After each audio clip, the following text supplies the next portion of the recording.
So it's all to play for still. I think so. Do you want to bet against us?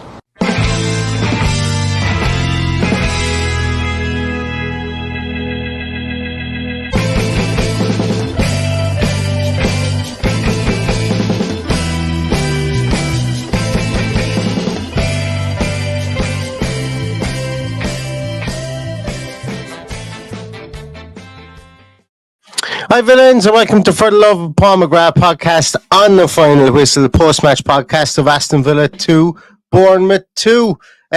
Frustrating game, I think, for Aston Villa, a game whereby I think some people mentioned to me that they felt that the Spurs game I shouldn't... Oh, and if you can hear that, that is my wonderful co-assistant who's on the floor here. I'm out Dan Ronaldson, sunning Dan Ronaldson at the moment. With my little boy here down beside me, but Paddy will be joining us in a moment. But as I was saying there, some people mentioned to me, they said I shouldn't really describe the Spurs win as a smash and grab. I don't know whether I describe this as a smash and grab either. I think that somebody's loving it down here beside me, but I think drawing it up and at the death with what can only be described as an absolute brilliant header from Ollie Watkins is how I would describe it. Certainly not the performance Aston Villa wanted to put in, or we thought Aston Villa would put in. Obviously expect better from a team, albeit away from home in a place where we have had our bad days before.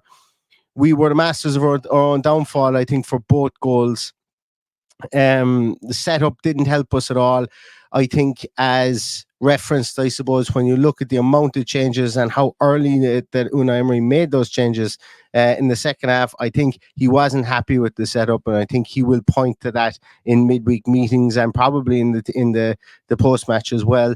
Some of the big calls he made, Zaniolo starting, did not work. As I mentioned, it was one area that I thought that, I could see why he started him. And we don't really like to talk in hindsight here, because hindsight is always 2020. And, it's a lot easier to prove something after the point. But you could see why he started him. But he was very ineffectual today. He chased down some things, but he was extremely ineffectual. I think the Ezri Konsa right back piece, I'm becoming less and less a fan of it. Just because I feel he's needed in the centre. And I know people will point to Diego Carlos as the pass out from defence. It's not even because of that. I just think he's a better defender than Diego Carlos. I think he's a better centre half than Diego Carlos. And I think we need to have a dedicated right back. I'm becoming less and less sure of that as being a long-term option. We spoke about it in the pre-match. Once again, can see why he's doing it 100%. Can see what the rationale and the theory behind it is 100% correct for what Unai Emery wants to do. It's the application, and I suppose it's where we're losing in other areas, I think, is what we're talking about. And then the last thing, because Paddy's just joined there, last thing I want to talk about in this opening soliloquy before I get Paddy on is, I spoke about the midfield. I spoke about surely Aston Villa should be in a position to be able to outmuscle, outplay, and outwork Ryan Christie and Lewis Cook in the middle of midfield. And we absolutely didn't. Ryan Christie looked like a seasoned central midfielder today, and we never got to the pitch of it in the middle of midfield. No definition to position within the middle of midfield, I think, today as well. And it was something that we highlighted with regards to Konsa being in there, is to see what that would be. And I think that it wasn't as structured in middle of midfield as I would expect it to be. Probably because Zaniolo playing up top didn't get on the ball that much. You have to play. Bailey doesn't really play within structure, and that's fine. His goal was absolutely excellent. Then John McGinn just became a nothing man out on the other side, so it just didn't work midfield. And I think that was the biggest part of our downfall. But anyway, I'm going to bring in Paddy, and I'm going to talk to Paddy about it, because there's only so much a 7-month-old baby can tell me here in the background. Paddy got out of jail. I better watch my language. I better watch my language if there's young ears listening. Yeah. Look, I'm frustrated. I'm pissed off. I'm angry. I'm all of those things about a number of things. But like, I don't want to keep going on about it, but we can't have Ezri Konsa at right back. And that, as I said before the game, is no slight on Ezri Konsa. We saw Ezri Konsa make probably the best tackle you will see in the Premier League this weekend. Probably the best tackle you'll see in the Premier League this year. It was incredible. Incredible. Like even the commentator said it was Paul McGrath-esque. It actually was as close to Paul McGrath tackle as you will see. He's a better player than Konsa, or a better player than Carlos, 100%. And I would be very surprised if we don't sign an attacking right back in the first week of the transfer window. If there's not already something happening, it needs to happen now, and I hope he's learned from this lesson, because we've left 2 points behind us against a team that we should be going to beat. And I don't care what anyone says if I'm being disrespectful. We should not be going there and coming away with a point and being happy with it. And part of me is kind of happy that we got away with it. I'm happy because a number of reasons. I'm absolutely delighted for Ollie Watkins, because you can have a quiet, ineffective game and still score a goal like that. Brilliant. That's what we want the strikers to do. Get us out of jail, get another point on the board. I'm annoyed at the referee. That's not going to be a surprise to anybody. I'm absolutely disgusted at his performance. To let the two players in question that could have got a second yellow, how they come out for the second half, if one of them got sent off in the second half, I would be eating the head off the manager before I'd eat the head off the player. What a stupid decision to put them back out there. So I'm also annoyed at VAR, because that tricky little corner that John McGinn passed the ball across the box, there is Ollie Watkins with a fella holding on to his shirt.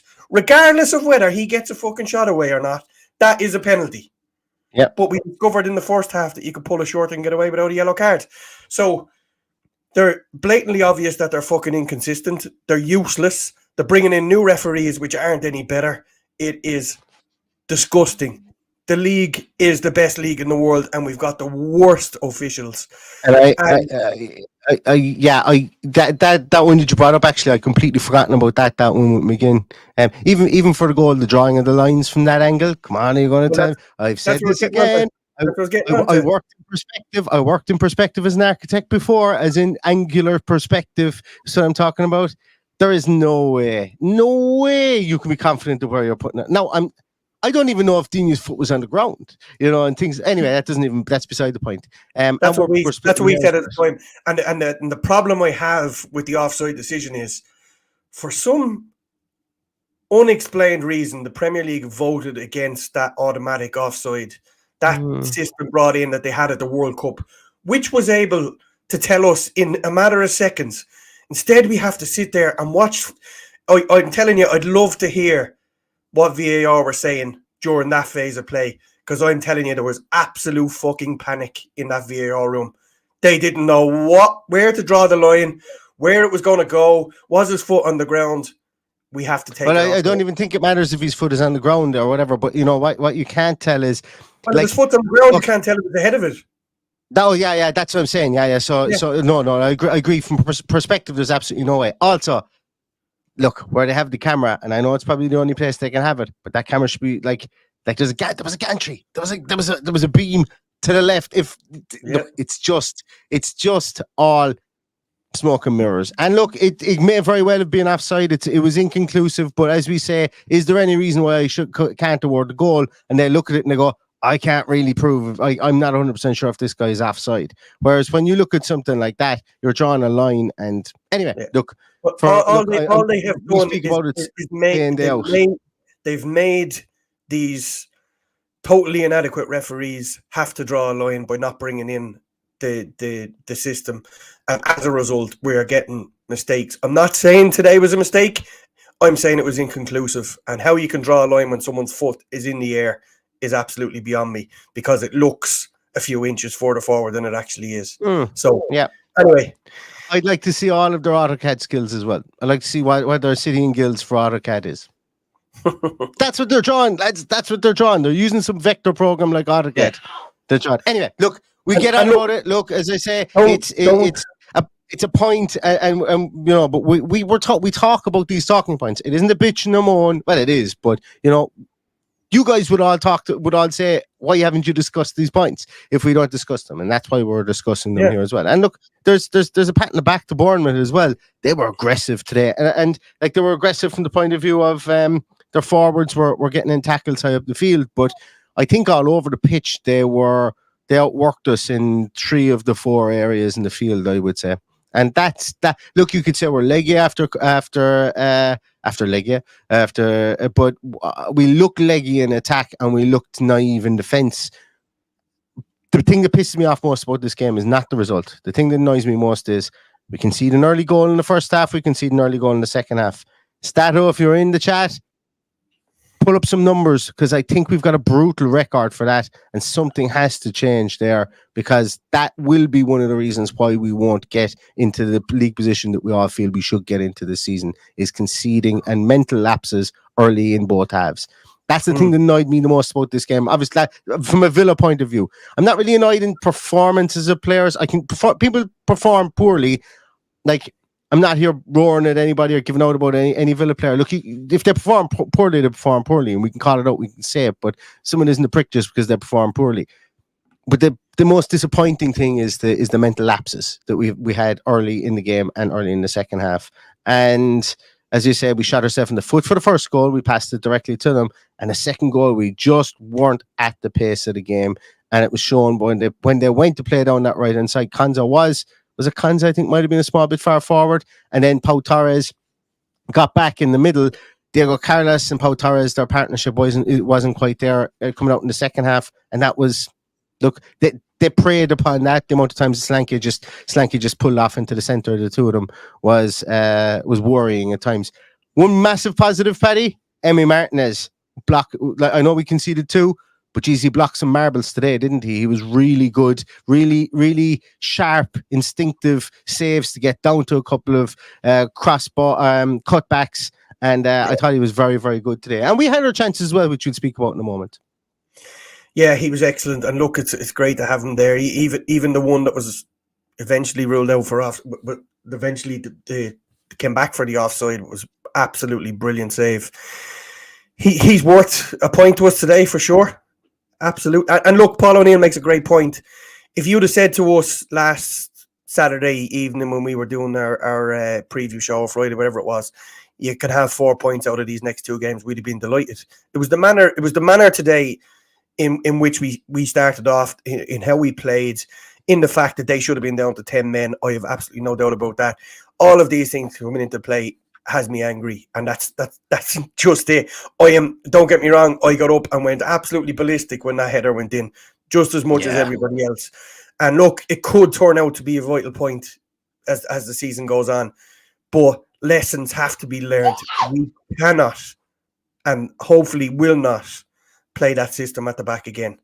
It's either a back 3 with Konza on the side of the back 3, or Diego Carlos sits on the bench. I don't care what anyone says. There's just no reasoning for it not to have a natural right back in that position. So for me, Matty Cash has to step up and be an absolute vital cog over the next 8 games till we get into the transfer window. And if it's not a right back, I'd be asking serious questions why there isn't one there already.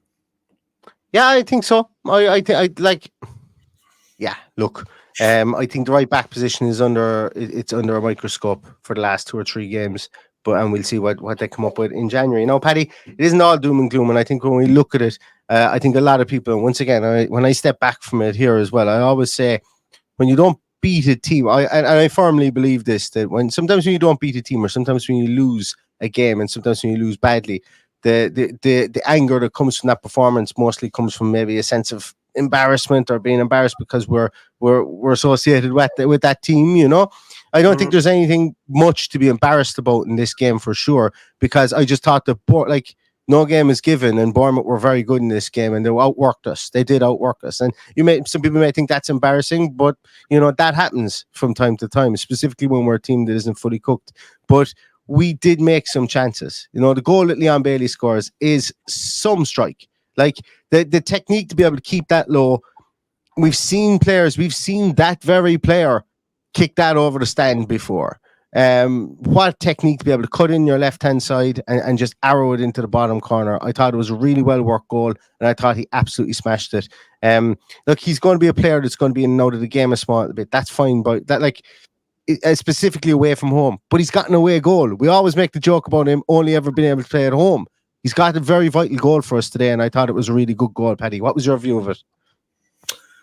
Look, he's just been a different player this season, and you come to expect him to come into that. I've lost his name now. The number 4 for the fella that plays in midfield, Cook, is it? Yes. He is in for one hell of a bollocking tomorrow. If you watch that back, he actually stands off the shot. What the fuck was he doing? Yeah. Like, if that had been Boubacar Kamara in that position, or Tielemans, I would be going absolutely apeshit, because it was quite obvious he had the beating of the two guys. He got into the space, and your man backs off him and lets him shoot. Unbelievable. Anyway, he deserves the plaudit for the goal. Great goal, absolutely 100%. Mm-hmm.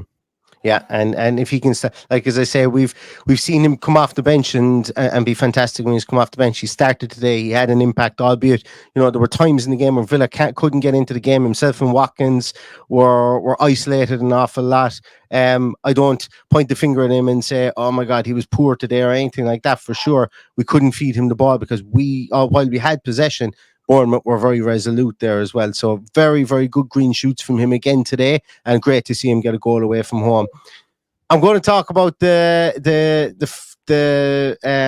we'll skip past the Diego Carlos goal because VAR. We've already discussed that, and we'll wait for Ollie Watkins. But we're going to talk about the John Duran chance. That was a brilliantly worked chance. The one where obviously it was a massive deflection, comes back off the post, and once again, look, John Duran is showing. Maturity levels need work, I think, specifically for the yellow card he got. Like, it'll impress some people in the field. It's for me, it's not. It's a silly yellow card. But I think when he came on, he did throw the body around the place. He put his head into Kirka's. Did he make contact? They went head. No, he didn't make contact. No. Lewis, but the commentator I was listening to, they referenced, and I actually went back and I looked at it. Lewis Cook, I think, got sent off last year for something similar. But he didn't make contact. But there was, obviously, if you make contact, it's a red card. They checked the red card, but there was no contact. Is what they said on my stream anyway. But anyway. I just thought it was really strange that they couldn't show a replay of it. But anyway, there you go. The what you call it, what was I going to say? Yeah, so the way that they worked the ball for the Duran deflected shot, I thought was absolutely excellent. That was the best passage of play. Douglas Luiz was involved in an attacking sense, I think, in the game. Outside of maybe one other passage of play, I thought Douglas Luiz was ineffectual at times today. Thought Tielemans was ineffectual, but Watkins lays a lovely ball off to Duran, and Duran takes the shot, takes a massive deflection, comes back off the post.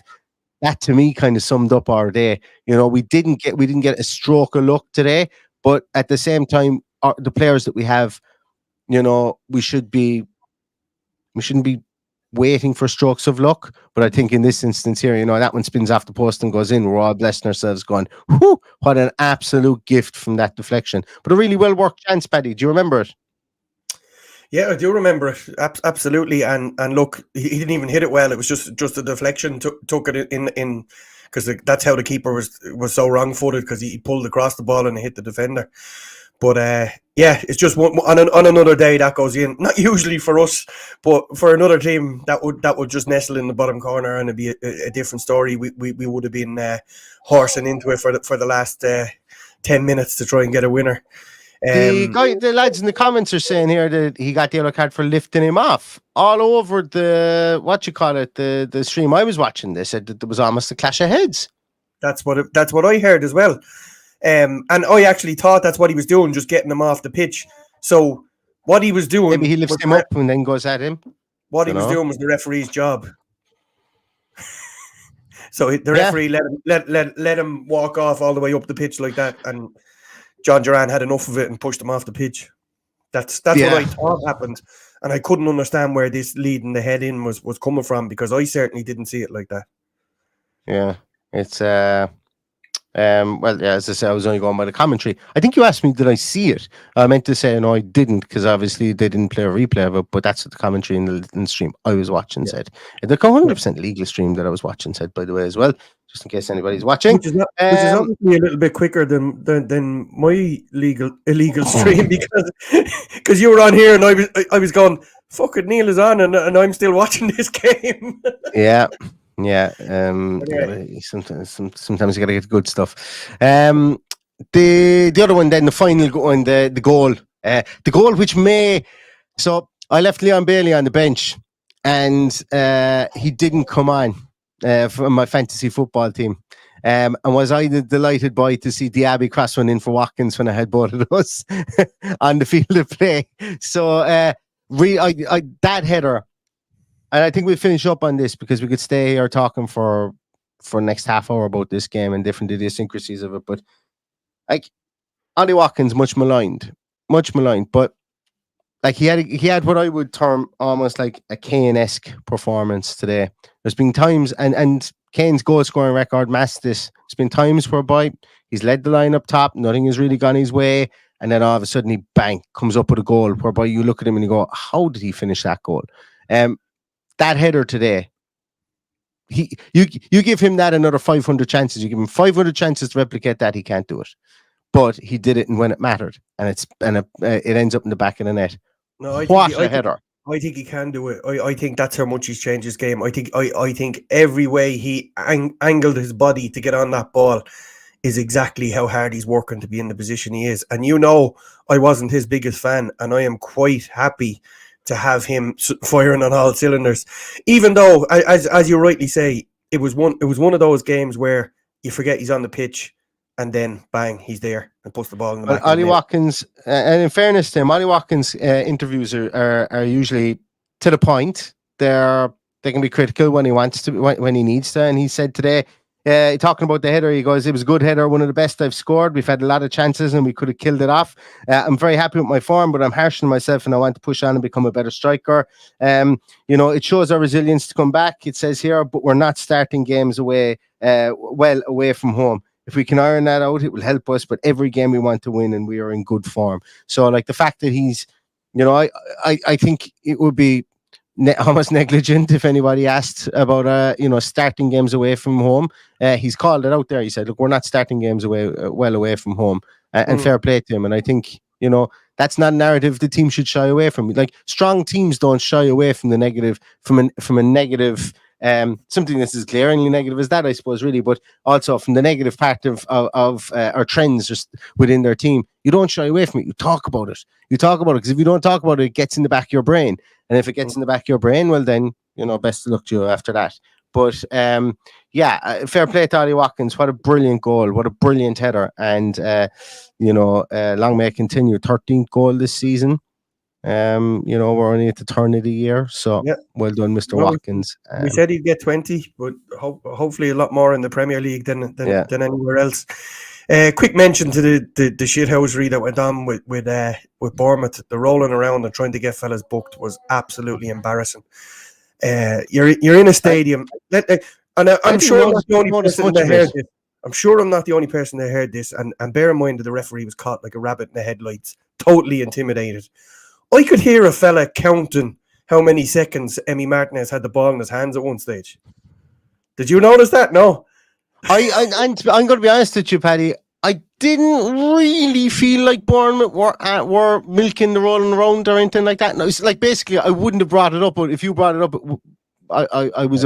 maybe I just didn't notice it. I don't know. Maybe the tackle was it Douglas Luiz when Solanke came in. He went down holding his face, then his balls, then his hip.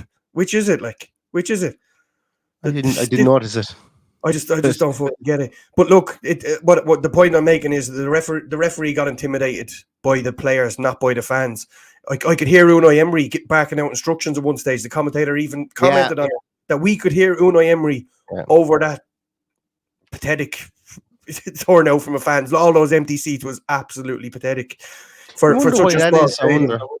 I'm sure they'll tell us it was sold out, but there was empty seats everywhere. Absolutely unbelievable when they only give you a certain amount into the away end, but that's neither here nor there. you're right to draw a line under it at some time. We have to get to it. But we got out of jail today with a point. I think that's the only way to look at it. We it could have been better. It could have been better if the referee was strong enough to send off the player in the first half. I think we'd have gone on and won the game handy. He bottled it. He shit himself, and as a result, we're here in this situation. But we are going to have to be better. We're going to have to be more fruitful with our chances, or taking our chances, because we need to be in a position where we're not relying on a referee sending a player off. We need to be going at teams, 100%. especially teams like Bournemouth from the start, getting in their face, drawing them into challenges like we did. But the referees need to be stronger. The referees are letting us down left, right and centre. Not us. The general football fan is being let down by referees, not just Aston Villa. Everywhere across the board, the referees are letting everybody down. Now, I haven't seen anything today. I just saw in the comments there that Liverpool won. I don't care about anyone else, really. But when I look back at Match of the Day and I see some of the stuff that's going on, I'm sorry. This is the best league in the world. And unless they bring the referees up to that level, they're going to start losing viewers. There's going to be people cancelling subscriptions to their TV because we can't be coming on here week in, week out talking about referees. We just can't. Yeah. Thankfully, this season they haven't cost us as much as they could have done, to be fair. But we can't have days like today either. It's just, it needs to be consistent, and the only consistency is that they're bad. Is inconsistency. Look, we'll finish it off with this. Michael Huggins has written a school report, and I can't disagree with it, and I think it really sums it up. A good point, and could do better. And also for Chad, for the Villa Forever podcast, Chad says, bring it on, Man City and Arsenal. Let's embrace those two games. Once again, as I say, shouldn't shy back. Shouldn't be shy of anything here. This is a league whereby we should be able to make things happen. Let's see if we can against those two teams as well. Absolutely, those two games. And Agent Thing says the Diego Carlos mistake leading to the goal was crucial. We can't keep giving up soft goals. That's 2 games in a row. We saw Boubacar Kamara do it on Thursday. So these things have to be eradicated from the game. We spoke before about Kamara having that rick in him. Mings managed to get it over his game. It's time for him to get it over his game, and Carlos can't have it either. And I do believe that if we'd have gone with Konza at right back, or Konza at the right centre back, and Cash, we wouldn't even be having this conversation now. But what do we know? Cash is probably in there in need of a rest. That's probably why he didn't start today. Exactly. We've just got to take it that that's the case. Paddy, before we go anywhere, I feel like we're ending the podcast on a negative, but let's just end this podcast on a positive, because we should be very, very damn happy about where we are in this table. Look where we are. Regardless of what happens today, we're going to still be in 4th position tomorrow. Regardless of what happens. And if Spurs go and unless Spurs beat Man City 5-0, then we're goosed. But if Spurs do beat Man City 5-0, oh no, we'll still be behind Man City. I was thinking their goal difference. But if Spurs beat Man City 7-8-0, then we will leapfrog Man City and still be in 4th position if Spurs then jump over us again. But yeah, look, we're 3 points. We're in 4th position. It is beginning the concertina behind us. I have pointed that out before. But look, let's embrace the challenge that is coming with December. And after December, we will. Like that is what's this is the real acid test for us as a team. Under Dean Smith, we were riding high as well in the COVID year, and we began to fall off after December, January. We need to keep that up, and under Unai Emery, I absolutely think we can. So lots of things to be positive. Look forward to Wednesday, and then look forward to the following to the game at the weekend as well against Arsenal. And in a way, the 2 games coming thick and fast could be the best thing for Villa. And the fact that every team is playing midweek as well could be great for Villa as well. Could be great for everyone. It depends on who copes with that better. Yeah. Rightio, we're going to leave it at that. I am so thankful for everybody that's been watching here today. We had over 400 people here. Please give it a thumbs up on your way out. Please subscribe to the podcast if you haven't already subscribed. And if you like listening to audio as opposed to YouTube, we do fire this out on the audio podcast. So in case you feel like, missed it on YouTube, and maybe you want to listen to it in the car, you want to listen to it in the tube, or you want to listen to it in the train on the way to work, we do have an audio podcast as well that you can listen to it on there. And I'd be very grateful if you could go and subscribe to that. Costs you nothing, just helps us in the algorithmic equations of which life is run at this moment in time. All right, going to leave it at that. A point earned away from home, albeit earned in the very last minute. Onwards towards 2 games against 2 massive teams at home during the week, and we will be back with podcasts for, during, and after those this week as well. So in the meantime, everybody, stay safe, stay healthy, and all that's left to say is up the Villa. Up the Villa.